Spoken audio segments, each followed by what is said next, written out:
বিসমিল্লাহির রহমানির রহিম। আসসালামু আলাইকুম। আজকে আপনারা দেখবেন লাউ দিয়ে শোল মাছের ঝোল। আসুন স্ক্রিনে উপকরণসমূহ দেখে নিই।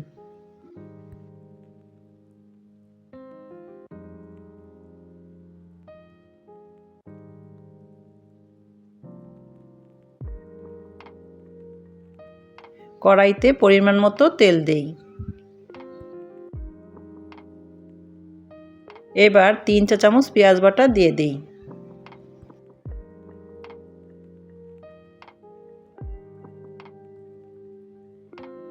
আট থেকে 10টি থেতো করা কাঁচা ঝাল দিয়ে দিই।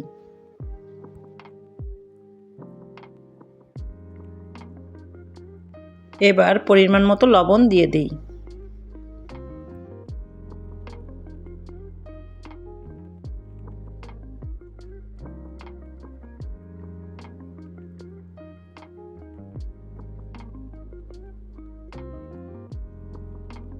সামান্য পানি দেই।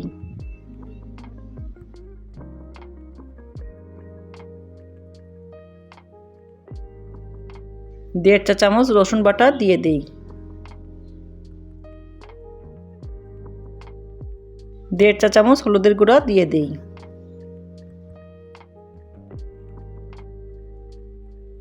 দেড় চা চামচ জিরার গুঁড়াও দিয়ে দিই।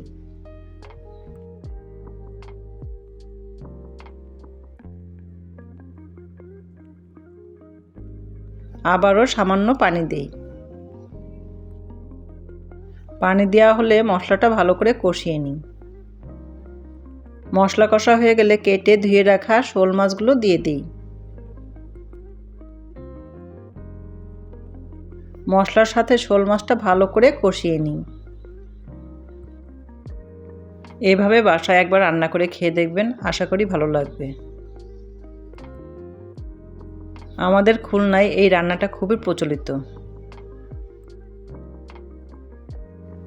অফ ক্যামেরায় আমি সামান্য পানি দিয়ে শোল মাছটা আবারও কষিয়ে নিয়েছি।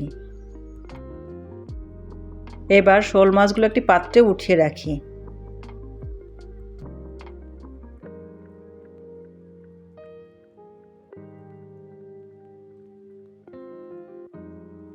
এবার লাউ দিয়ে দেই।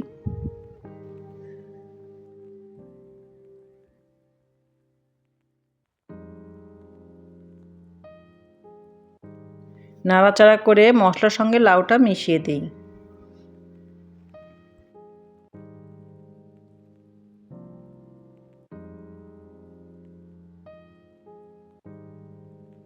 পাঁচ মিনিটের জন্য লাউটা ঢেকে রাখি।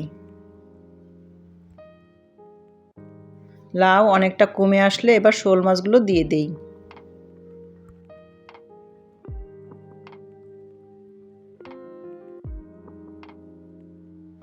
শোল মাছগুলো সুন্দর করে সাজিয়ে দিই।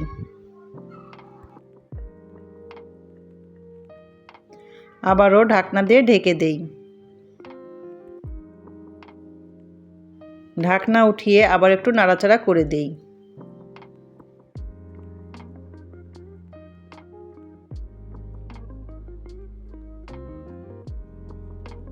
নাড়াচাড়া করে আবারও ঢাকনা দিয়ে ঢেকে দেই। যেটুকু ঝোল দরকার রেখে এবার ধনিয়া পাতা দিয়ে দিই।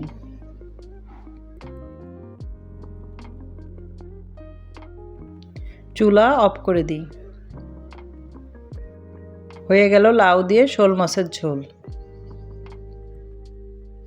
আজকে এ পর্যন্তই। সামনে নতুন রান্না নিয়ে হাজির হব ইনশাআল্লাহ। পাশে থাকবেন। আল্লাহ হাফেজ। আসসালামু আলাইকুম।